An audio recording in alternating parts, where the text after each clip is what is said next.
ఐటీడీఏలకు పూర్వవైభవం తెస్తామని, మళ్లీ ఇందిరమ్మ జల ప్రభ అమలు చేస్తామని ఉప ముఖ్యమంత్రి భట్టి విక్రమార్క వెల్లడించారు.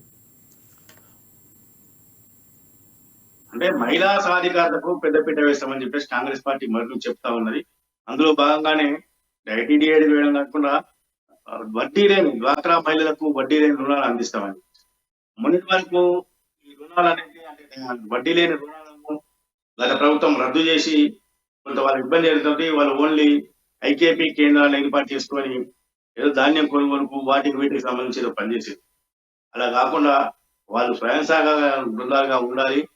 మహిళా సాధికార విషయంలో మహిళలు మరింత బలోపేతం కావాలి అన్న ఉద్దేశంతో ఉన్నటువంటి రాష్ట్ర ప్రభుత్వం అందుకు సంబంధించి నిధులను కేటాయించింది. వాస్తవానికి డ్వాక్రా సంఘాలకు నిధులు కేటాయించడం ద్వారా రాష్ట్ర ప్రభుత్వం ఆదాయం ఏంటంటే తప్పేం, దాంట్లో ఎటువంటి ఎక్కడ కూడా వాళ్ళకి నష్టం లేదు. బ్యాంకులకు ప్రభుత్వం గ్యారంటీగా ఉండి లోకల్ గా ఉన్నటువంటి డ్వాక్రా సంఘాలకు రుణాలు ఇప్పించడం, ఆ రుణాలను తిరిగి చెల్లించే విధంగా చర్యలు తీసుకోవడం. దీంట్లో రాష్ట్ర ప్రభుత్వం చేసేటువంటి ఏమి ఉండదు. కాకపోతే మహిళల్లో వాళ్ళు అంటే చిన్న చిన్న వ్యాపారాలు పెట్టుకోవడం కానీ ఇంకా మిగతా అంశాలు బట్టల వ్యాపారం కానీ మిగతా అంశాలు వాళ్ళు వ్యాపారం చేసిన విషయంలో మహిళలు పోటీ పడి వ్యాపారం చేసే అవకాశం ఉంది.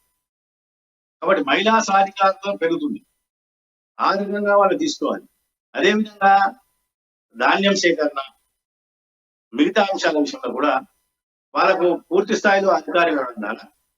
కొంత వాళ్ళు స్వయం శక్తితోటి వాళ్ళలో ఉన్నటువంటి మేధస్సుకు మరింత పదులు పెట్టి ప్రజలకు ఉపయోగపడే విధంగా తీసుకుంటారు, ప్రభుత్వానికి ఉపయోగపడే తీసుకుంటారు. ధాన్యం సేకరణ చేయడం ద్వారా ప్రభుత్వానికి ఆదాయం కానీ ఎటువంటి నష్టం లేదు. అటు రైతులకు కూడా మేలు చేకూర్చగలుగుతారు. అంటే అన్నింటినీ నేరుగా రాష్ట్ర ప్రభుత్వమే ఉండి ప్రభుత్వ ఉద్యోగులే అందించాలి, ప్రభుత్వ ఉద్యోగులే అందుబాటులో ఉండాలంటే కొంత కష్టమైన పరిస్థితి మన ప్రజాస్వామ్య దేశంలో. కాబట్టి